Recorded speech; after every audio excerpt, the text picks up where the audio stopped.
10년 넘게 멈췄던 용산정비창 개발 시계가 다시 돌아갈 조짐을 보이고 있습니다.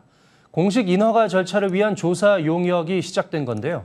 정부는 이곳에 10,000가구를 공급하겠다는 입장인데 주민 반발이 거셉니다.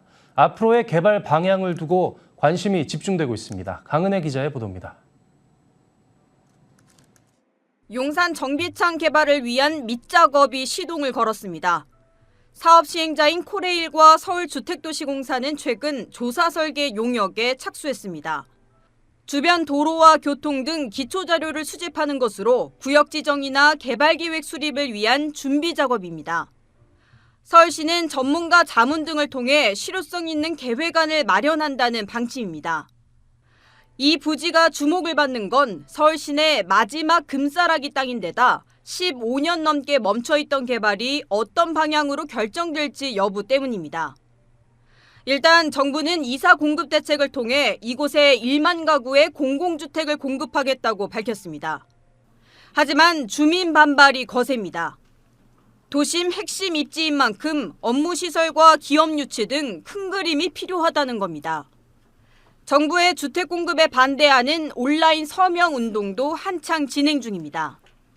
오세훈 서울시장 역시 과거 재임 시절부터 최근 후보 시절 내내 이곳을 국제 업무지구로 개발하겠다고 강조해왔습니다. 현재 서울시는 이 부지를 국제금융, 업무, 숙박, 주거 기능을 복합 개발한 국제 업무지구로 조성할 계획입니다. 다만 10,000가구 공급 계획에는 변함이 없다는 입장입니다.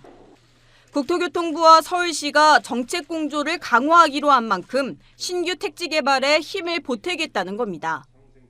하지만 계획 수정이 불가피해 보인다는 지적도 나옵니다.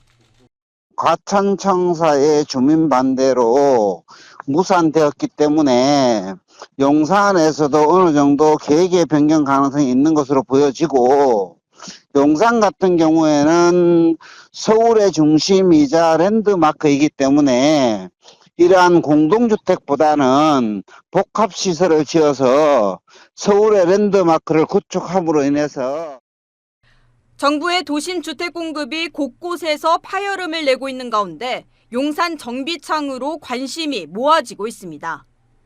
머니투데이 방송 강은혜입니다.